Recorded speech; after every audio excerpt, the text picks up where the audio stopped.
St. Benedict would say there are three elements that are key to Benedictine life, and that's our relationship with one another, and whatever ways we have to be there for each other through good times and bad times, stressful times.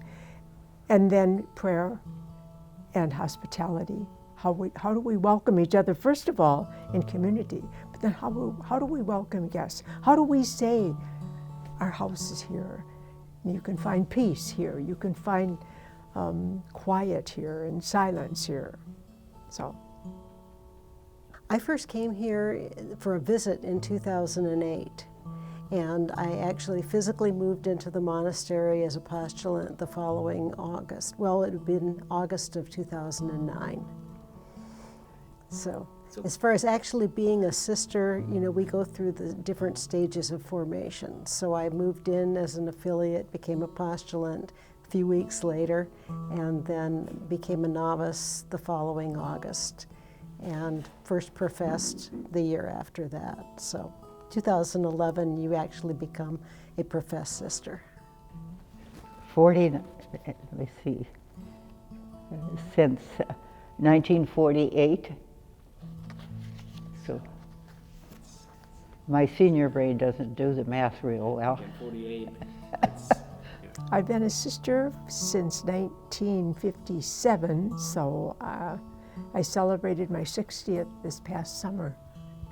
It was a beautiful ceremony, to knock on the door and be accepted into the community here, and being supported by the sisters in my daily walk in seeking God in my life every day. So. Well, we get called fairly early in the morning, around 6:30, 6:45. Then we have prayers, and then we have breakfast, followed by Mass. And then the rest of the day is divided depending on what your profession or what your job is. When I first came here, I worked at the State Library and talking books. So books for the visually impaired, which was kind of fun, actually. After that, I worked for campus ministry at the University of Mary for 4.5 years as assistant director. So that was exciting, lots of late nights, but fun. And now I'm mostly full-time vocation director, meaning I work with women who are looking at or somewhat interested in religious life. Some are more serious than others. And then I teach a little, North Dakota history at the university. Wednesday afternoon, I volunteer at St. Alexius with the staff in intensive care. I don't interact that much with the staff, but I'm there to be there for the families of patients who are in intensive care unit. And it's wonderful to be there. They're always so grateful when they know I'm a sister. And I try to introduce myself as a sister so they know that I'm there for their benefit, and that's beneficial for me. When we entered, we were in full habit with coif and band and long gowns.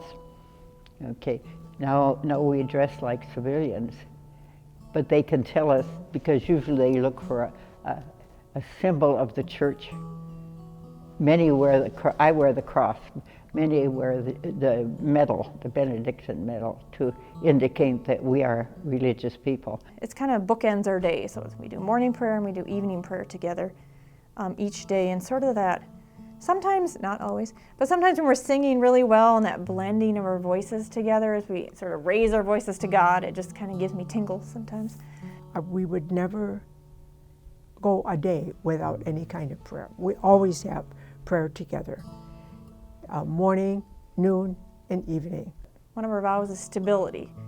We commit ourselves to this group of women, to this place for the rest of our lives, which was very scary when I was first discerning, but there's kind of a security to it, I guess, that you'll never have to seek God, you'll never have to go through good times, bad times alone. You'll always have that group of sisters with you. So eating together, praying together, playing together. We do a lot of social things together. A vocation, a religious vocation is just, it gives you such fruits that, you never knew you would receive. And I'm, just blessed to serve God in whatever way He would like me to.